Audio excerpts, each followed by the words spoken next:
Hello, welcome back to another breaking news update. My name is Jimmy Boyd, and you were watching Boyd News. I want to thank you so much for tuning in today.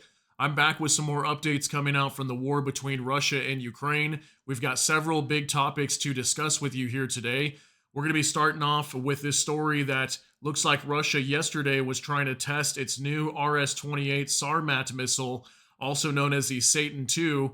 This is a nuclear ICBM, and they were testing this thing up in Arkhangelsk region of Russia near the White Sea. This is far northwestern Russia, close to Finland and Norway. And apparently this thing completely failed and detonated inside of the silo and did not even take off. And we can see on the screen here, this satellite imagery showing a massive hole apparently created a crater approximately 62 meters in diameter. So very big news that looks like this missile test has failed inside of Russia, and we've been hearing that Russia was preparing to do some sort of nuclear test, and this was supposed to be like a show of force to the West, that they have these nuclear missiles that are capable of striking, major countries like the UK or maybe the United States around the world. And obviously this is in response to what we've been hearing is a potential that Ukraine could have the permission to strike targets inside of Russia, go after their airfields and their military bases and whatnot. So Russia was preparing to show some force to the West that they could defend themselves with nuclear weapons. And from what I understand, this is the fourth test of this missile, and it has failed once again. So big problems for Russia as they're going to be moving forward with their nuclear program if they want to show any kind of force to the West. Doesn't appear to be working so far, okay? So we're going to be talking about that today. I also have a few updates coming out from the Kursk region. Nothing crazy. Doesn't appear to be much movement over there right now. We also have a couple airfields that have reports that may have come under attack in the last 24 hours as well inside of Russia, so we will be discussing that.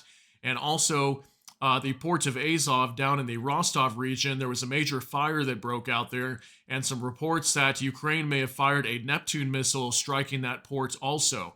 Okay, so looks like we have had some attacks happening inside of Russia, and we just don't know for sure if these are drones that are targeting some of these airfields, what's going on, but we'll discuss that together as we move forward in this video.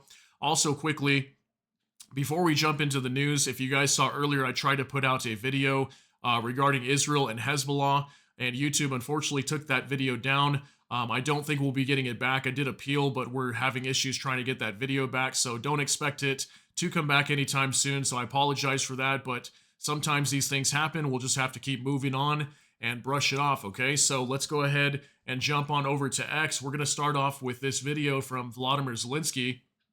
This is Igor Sushko reporting Ukraine's President Zelensky is en route to the United States to meet with President Biden and other world leaders at the UN summit. So I want to start with this to give you guys an update from Volodymyr Zelensky, as this week is apparently going to be a very big week. We have the UN summit, General Assembly going on, and we also know that Volodymyr Zelensky is going to be presenting his victory plan to Joe Biden, also to Kamala Harris, as well as Donald Trump, as one of them could potentially become president in the United States as we move forward with the elections this year in November. So take a look at what he has to say. He has a pretty good update while he's on his plane heading over to the United States. So take a look. Бажаю здоров'я, шановні українці, українки. Розпочинаємо візит в Сполучені Штати. Зараз летимо в Пенсильванію. Особливий візит, потім Нью-Йорк, Вашингтон. І саме цієї осені вирішується, що буде далі у цій війні. Разом з партнерами можемо посилити наші позиції, як потрібно для нашої перемоги. Спільної перемоги для дійсно справедливого миру. Україна представить в Сполучених Штатах план перемоги.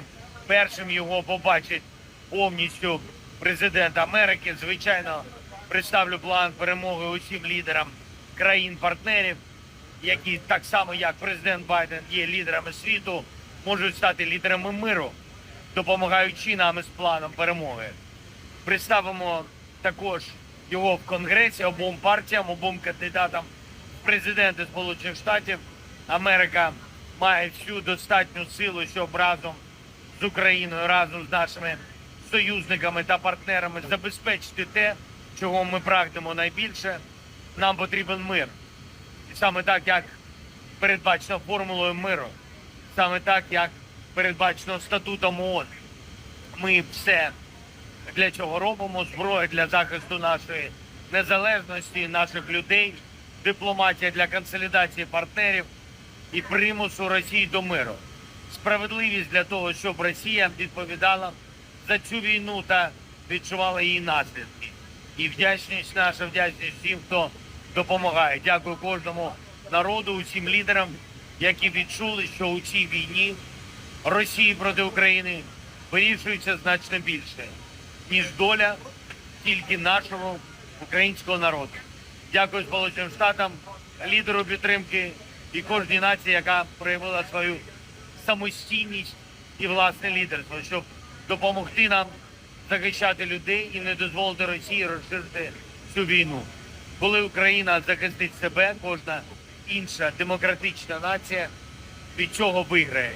Саме зараз визначається, що буде спадщиною чинного покоління державних лідерів, тих, хто у найвищих кабінетах.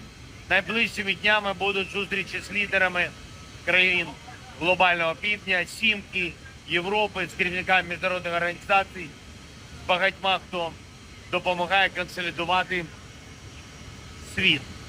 Дуже вагомі зустрічі з представниками Сполучених Штатів, справжній мир та справжня перемога України та міжнародного права – ось що нам потрібно. Слава Україні! All right, so if you noticed here in this update from Volodymyr Zelensky, he was talking more about forcing Russia to make peace with Ukraine. And I think that's what a lot of what we're going to hear coming out from this meeting this week whenever Volodymyr Zelensky brings his victory plan to Joe Biden. Then we have the UN General Assembly, and he's going to make a speech there as well, from what I understand. It's definitely going to be focused on strengthening Ukraine and then also giving them the weapons that they need to win this war, put pressure on Russia so Russia can come to the negotiating table with Ukraine and end this war. So that definitely appears to be a large portion of what we're going to be seeing happening this week, and I'll be doing lots of updates in regards to that. So we're going to move on now, talking about this nuclear test that Russia was trying to do. So I'm going to show you this just briefly here to see what mainstream news is reporting in regards to this. So it says satellite images reveal Russia's failed nuclear missile test, report says. This was on September 22nd, 2024, just coming out today. It says satellite imagery has revealed that a recent Russian test of the RS-28 Sarmat intercontinental ballistic missile, or ICBM, ended in failure.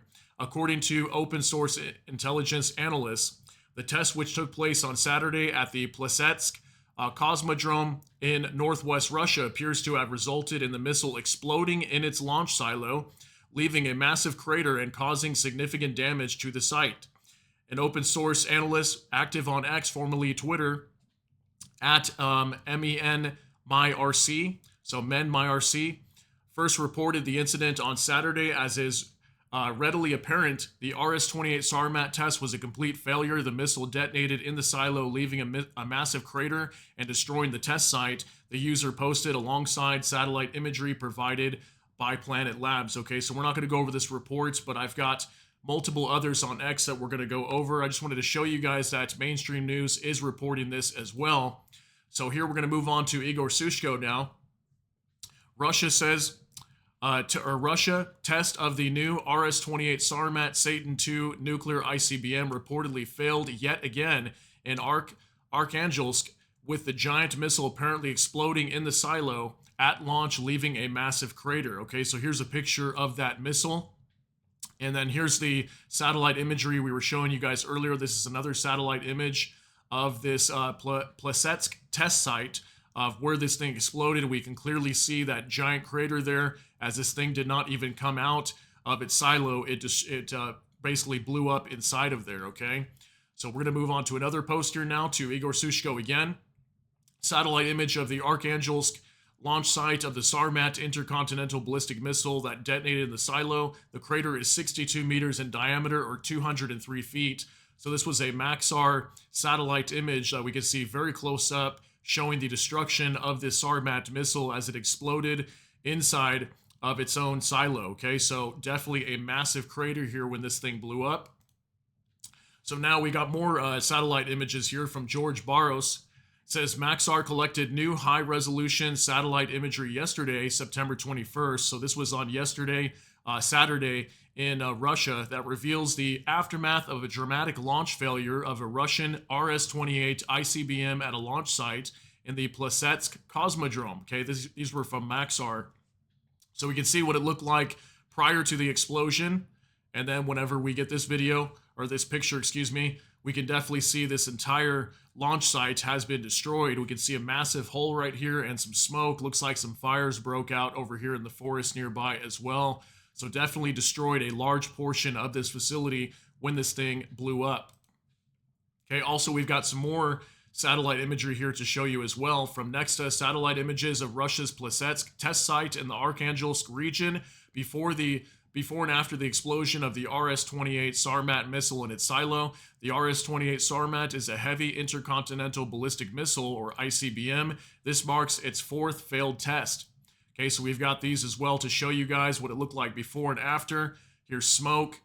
We can definitely see that huge crater right there. And that's what it looked like prior and after with all that smoke nearby. So this thing definitely exploded pretty largely and destroyed a good piece of this, the land here and the facility where they were trying to launch it at. Okay, so now we've got this report from Ukraine Battle Map. Russia claims to have over 5,500 nuclear warheads, while the U.S. has over 5,000 nuclear warheads. Russia spends $9 billion per year to maintain those nuclear warheads, while the U.S. with less warheads spends over $60 billion to maintain them. No wonder these Russian ICBMs are failing. Now, if this information is true, that definitely shows why they would have failed tests probably with these nuclear missiles. And, obviously, if Russia has a massive stockpile of 5,500 nuclear warheads, you would think they would spend more than $9 billion a year to maintain these nuclear warheads. So this could be a sign that maybe Russia is not as prepared to use nuclear weapons as what we're being told. Russia does project themselves as a major nuclear power, but maybe if this information is right, then maybe Russia is not prepared for a nuclear war. But who really knows? But according to Ukraine Battle Map, that's what they're reporting here in terms of numbers and the amount of money that Russia and the United States spends to maintain their nuclear weapons.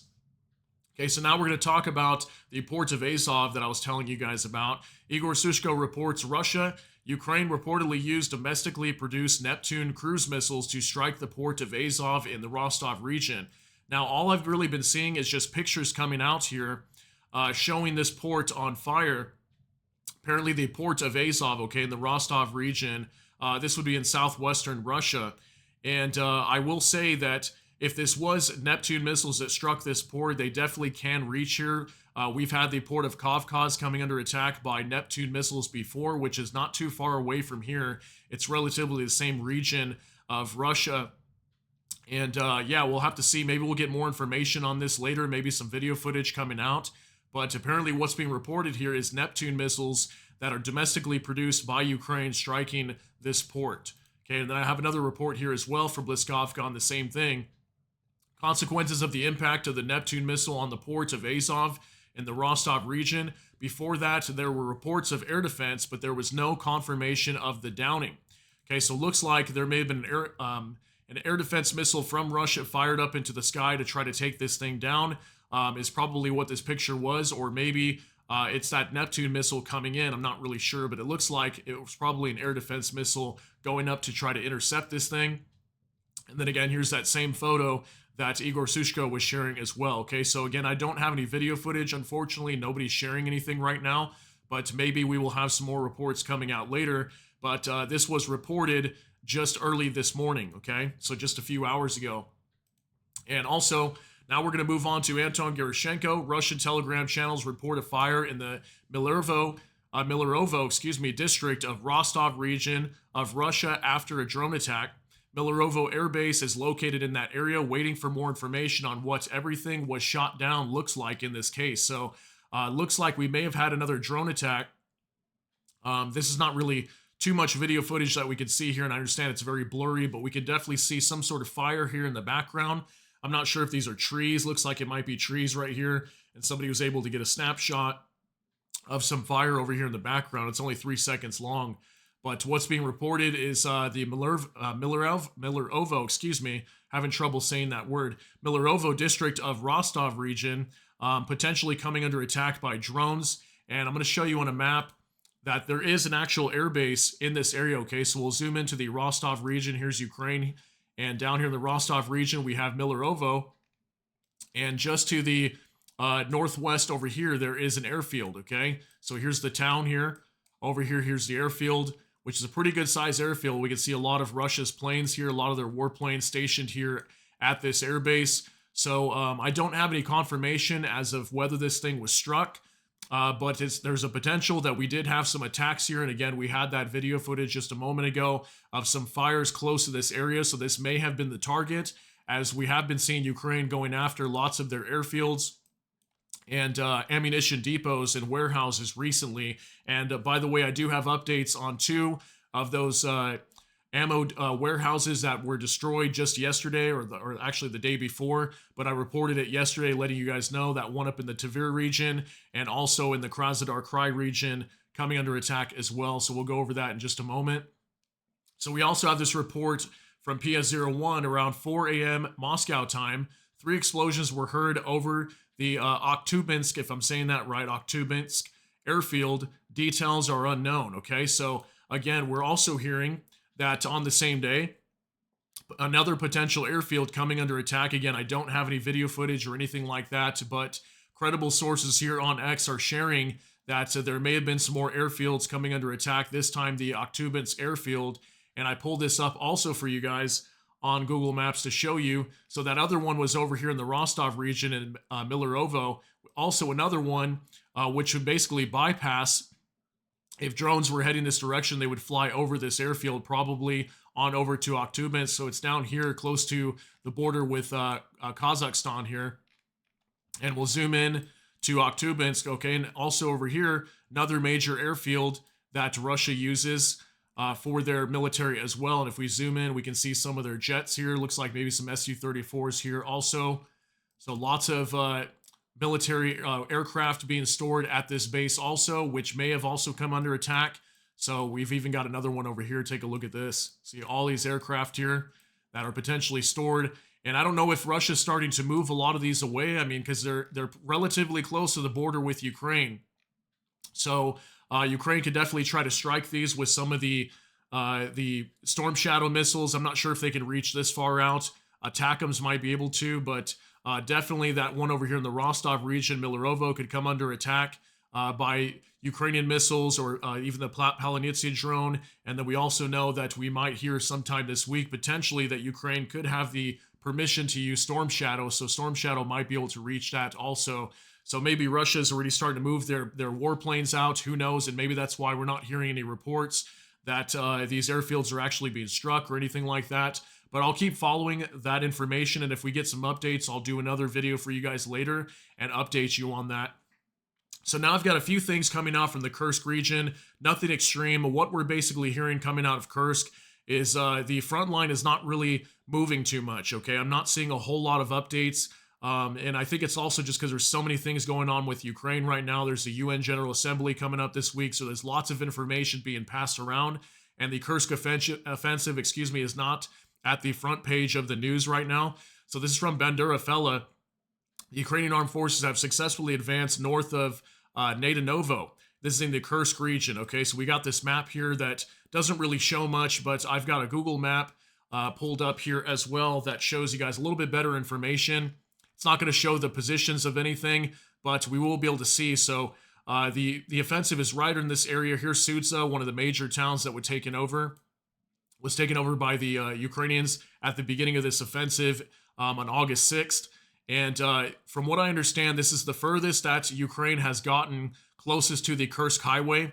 So up here we have like the Kurchatov nuclear power plant up here, and it looks like they're getting close to about halfway in between the border of Ukraine and also the Kursk highway. Okay, so we'll zoom in down here to Naidanovo.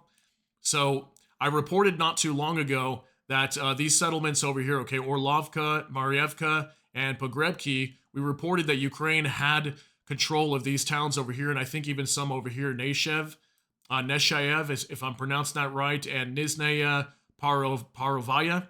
I know that the Ukrainians were moving up in this area also, maybe even Zelensky.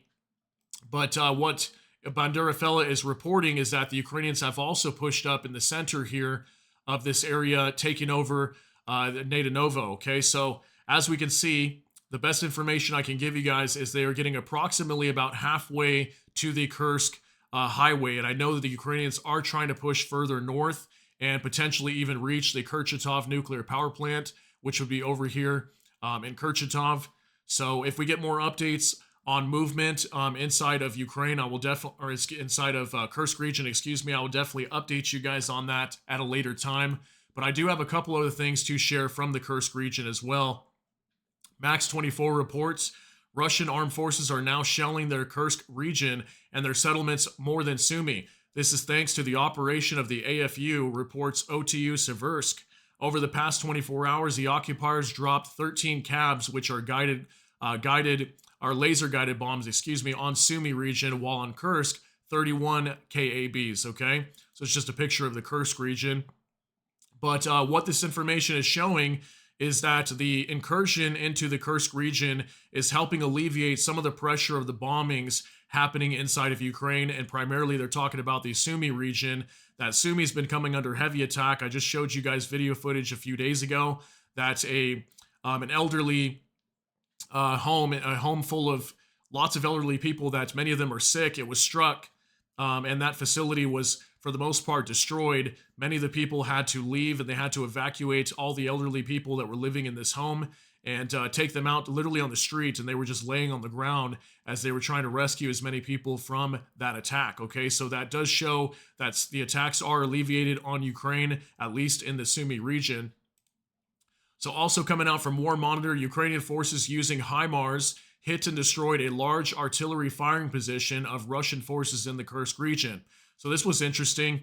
Looks like HIMARS was able to destroy a bunch of artillery firing positions inside of the Kursk region. Now, unfortunately, they weren't sharing a map or anything like that, so I can't show you guys exactly where this was hit at. But, basically what we've been seeing probably over the last 4 or 5 days inside of the Kursk region is not much information, okay? There's really not a whole lot coming out from Kursk right now, but I'm trying to get you guys the best information that I can. But it really, when it comes to Ukraine right now, a lot of the talks are long-range strikes inside of Russia. Some information coming out on the Eastern Front, and then also a little bit in regards to the Kursk region, but not too much, okay? So we're going to move on now. I have some updates from Igor Sushko. It says Russia, the second munitions arsenal destroyed in Tver region. Okay, so we talked about this yesterday. I reported this yesterday, but it happened on I think on the 20th, the night of the 20th. This was the 23rd Missile and Artillery Storage site that was located very close to the 107th GRAU storage site as well, that was destroyed by Ukraine just in the last 48 hours. This is the satellite imagery coming out showing many of these storage buildings and bunkers being destroyed after there was a massive blaze here. I think this was in the city of Oktyabrski. We talked about this just yesterday, okay? So these were some of these satellite images showing the destruction afterwards when this thing got hit. So pretty crazy to see that. Also, another report from Igor Sushko. Now, this is the other ammunition depot in the Krasnodar Krai region that we talked about yesterday as well. It says Russia, the destroyed ammunition depot in Krasnodar Krai. Okay, so this is another one that we showed you guys yesterday. This is the aftermath of the strikes here at this facility. We can see definitely a lot of these storage bunkers have been destroyed in this attack, and this one definitely sent out a massive shockwave. And this was also that same facility that I shared with you guys, that Russia has these little rail spurs that come into here. You can kind of see it a little bit in the photo, and it kind of wraps around and goes this direction. This is where they drop off a lot of their equipment right off the rail hubs, okay? They have literally trains that come in here dropping off ammunition. And we had reports that a train was potentially just arriving here at this facility just in the last 36 hours prior to it being hit. And apparently was dropping off thousands of tons of all kinds of missiles, ammunition, and apparently there was even of North Korea KN-23 ballistic missiles on that train at the time too, that also could have potentially been destroyed as it was stationed here at this facility while it was hit. Okay, so now we're going to move on to another update from Nexta. It says Russia has lost a 23-month supply of ammunition due to a strike on a depot in Toropets, Tver region, according to Estonian intelligence. Yesterday, Ukrainian forces destroyed the ammunition depot in Toropets, resulting in the detonation of around 30,000 tons of explosive munitions, equivalent to 750,000 shells. At the current combat rate, Russia fires about 10,000 shells per week, making this a 2 to 3 month supply, said Ants Kiviselg, head of the Estonian Defense Forces Intelligence Center. He noted that the impact of this loss will be felt on the front lines in the coming weeks. Okay, so according to this information, it appears that all these ammo depots that have been destroyed recently, here was that video footage of one of them, and in the Tver region. So there was that 107th GRAU arsenal that was destroyed probably about 3-4 days ago, and then we also had that other one, the 23rd Missile and Artillery arsenal as well in the Tver region, very close to the 107th that was destroyed. Then we had this one in the Krasnodar Krai that I reported to you guys yesterday as well. So 3 arsenals in total destroyed in Russia just over the last week. And according to this information, looks like they have major losses here, okay? So what we're seeing here is a 2 to 3 month supply being destroyed just in these attacks recently inside of Russia. So that's some pretty big news, because I think we were reporting to you guys yesterday that I was seeing some information that it looks like it would have been somewhere around 1% of what Russia's supply of their weaponry that they have, all their missiles and glide bombs, things like that. And then we also had some reports from you guys down in the comment section that it was somewhere around 12%. I was seeing that on X as well. So we don't know the exact numbers. Obviously, there's different numbers coming out. But according to that information, approximately 2 to 3 months of supply of artillery shells would have been wiped out in terms of their missile loss. Okay, so also we had lots of drones flying into Ukraine again last night. This report from Ukraine Frontline. On the night of September 22nd, 2024, the enemy struck with 2 Kh-59-69 guided air missiles from the airspace of the temporarily occupied territory of the Luhansk region and released 80 attack UAVs of the Shahid type from Yeysk and Kursk in Russia. The air attack of the enemy was repulsed by aviation, anti-aircraft missile forces, mobile fire groups, and units of the EWs, which is electronic warfare of the Defense Forces of Ukraine. As a result of the anti-aircraft battle, 71 strike UAVs were shot down and 6 more UAVs were lost in location as a result of countermeasures by electronic warfare. Anti-aircraft defense worked in Klemensky, Vinnytsia, Cherkasy, Kirovohrad, Zhytomyr, Kiev, Sumy, Poltava, Kherson, and Mykolaiv regions together to victory, is what they said here on Ukraine Frontline. Okay, so this is a picture of 80 UAVs that were fired into Ukraine approximately, and then also some of these missiles that were fired into Ukraine yesterday as well. Okay, 2 Kh-59-69s was reported here. Okay, so we'll move on now to another update. More fires inside of Russia once again. This one in the Moscow suburb of Podolsk, if I'm saying that right. This is from Igor Sushko. I don't know exactly what this fire is. What is this building? To me, it looks like it might be a hotel or something, but yet again, more fires inside of Russia, and once again in the Moscow region. Take a look at this.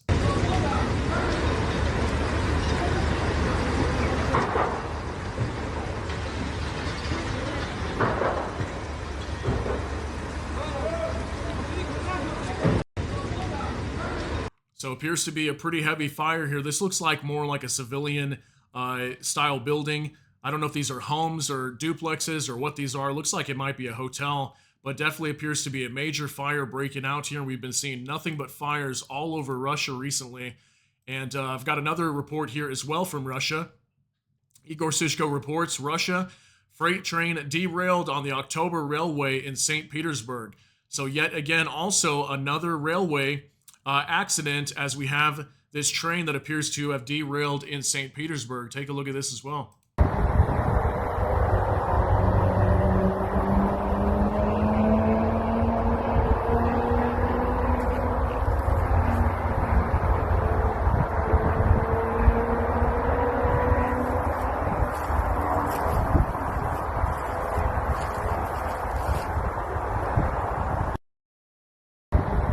Okay, so we've definitely been seeing, I would say, upwards of dozens of trains just derailing all over the place inside of Russia, this time in the Petersburg area. We also had that fire that we reported, I think it was in Moscow or the Moscow suburbs, of a rail station that caught on fire as well. And we've had lots of trains derailing everywhere, tracks being sabotaged and destroyed, which is also causing these trains to derail. So this appears to be potentially lots of sabotage attacks inside of Russia with their rail systems. And they've come out reporting just over the last month or so that a large percentage of their rail industry has been destroyed and is non-functional due to many of these attacks as they appear to be sabotage events or whatever it might be. But this is a railway, the October Railway in St. Petersburg, with this train derailing once again. And we see a lot of this lately inside of Russia. So I got a few more things to share with you guys here from NOAA Reports. Ukraine has received verbal approval from its Western partners to fund its missile program developed by the Ministry of Defense. Defense Minister Rustem Umerov confirmed this, noting that missile development is a top priority for Ukraine and its allies. So this is a picture of the Palinitsia drone, the rocket drone that they've been working on and apparently potentially even used is what's being reported on X. We don't know for sure, but Ukraine apparently does have some of these that they could be using. They've already test fired it, and apparently it is working. And it could definitely go after many targets inside of Russia. I believe it could have up to a 750-kilometer range, so it does travel pretty far and pretty fast too at the same time, considering that it's rocket propelled. So yeah, according to this information, looks like Ukraine has verbal approval from Western partners to fund their program, which they came out recently saying that they needed funding for the Palinitsia program to produce these missiles. And maybe this is the way the West wants to go, is just allow Ukraine to produce their own missiles, drones, whatever. So that way, when they launch these into Russia, Russia can't say this is NATO doing this, even if the funding comes from NATO partners. Okay, so that was interesting news to share with you. Also from Bliskovka, Ukraine will continue to live according to Plan B if Biden does not support the new Plan A, Zelensky said.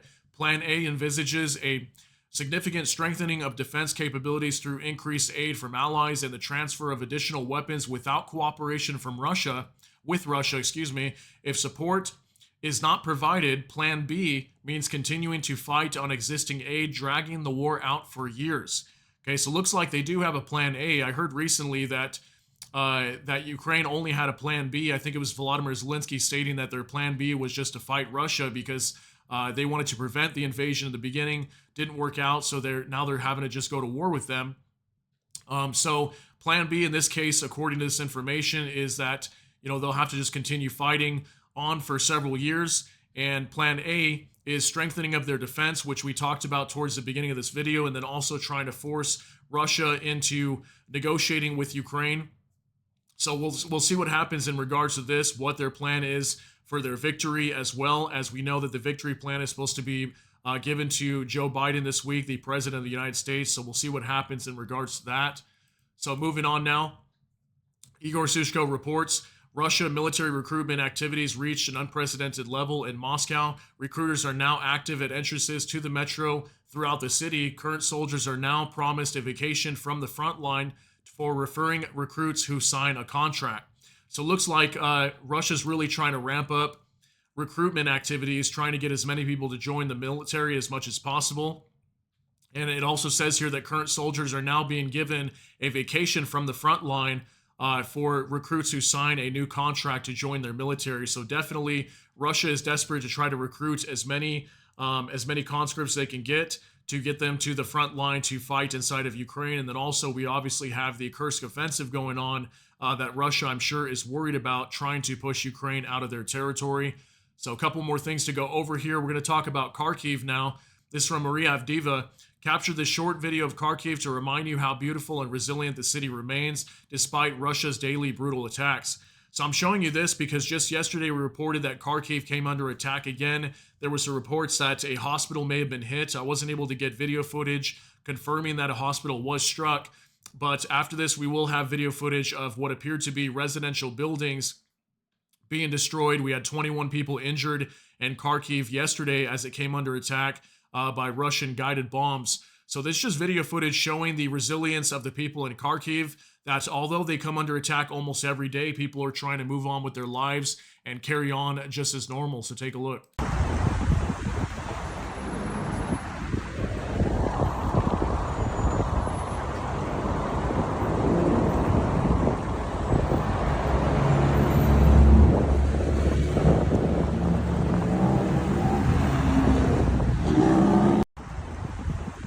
So the people of the city appear to try to just be carrying on and carry on happily with their lives. Looks like this building may have been struck before. I kind of see some damage here, and all these windows are boarded up. So I'm not sure if this was a building that was struck previously. Could have been, as again I reported so many times that Kharkiv comes under attack so consistently, almost every single day for many months. They've been attacked, and we've been seeing attacks happening inside of Kharkiv more recently as well. So definitely some pictures of what appears to be a beautiful city and the people trying to enjoy it, although they come under attack quite a bit. Okay, so also one last thing here from Ukrainian Review. Russians attack with 3 Fab 500s. These are glide bombs in the Shevchenkivsky, if I'm saying that right, district of Kharkiv, and the suburbs, 21 injured.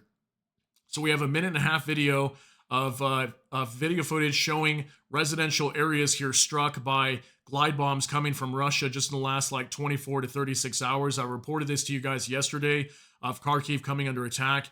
Now we've got that video footage showing the confirmation of these attacks, so take a look.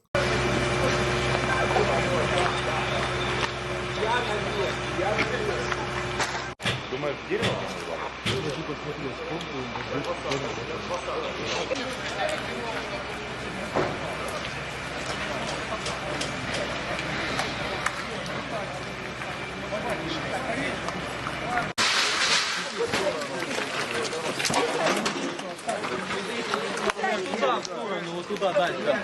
Проходите.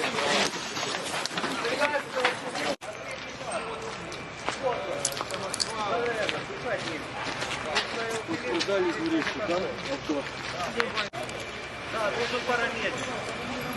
Отойди дальше. Інформацію щодо потерпілих на те, що розпрацюють трошки пізніше. Ні, не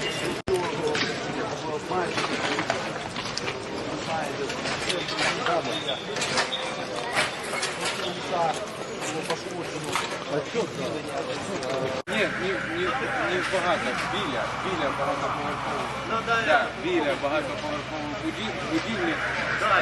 Користуватися в стін. Ви бачите, що відбувається під час влучання біля житлового будинку. Всі стекла вилітають і дуже маємо значну кількість, велику кількість поранень саме від... All right, guys, very sad to see this. This is the evidence of Russian guided bombs being dropped here inside of Kharkiv. These are glide bombs that Russia drops all over Ukraine. And as we can see, major damage to this building. Some people were trapped inside, and the emergency crews had to try to rescue people. We can see a lot of these cars that have been blown up. And this is exactly what Volodymyr Zelensky also talks about when he says that he wants to hold Russia accountable for their actions, as what we continuously see a lot inside of Ukraine is lots of infrastructure, civilian infrastructure being targeted, residential buildings, even their energy facilities being targeted and destroyed. So lots of civilians being impacted in this war. This is not just military versus military war when it comes to Russia. Russia targets lots of residential buildings, and I even saw a video coming out earlier as well from Chasiv Yar showing Chasiv Yar just wiped out. Okay, so massive amounts of towns inside of Ukraine destroyed. As we can see, there was a war crimes prosecutor here at this scene as well.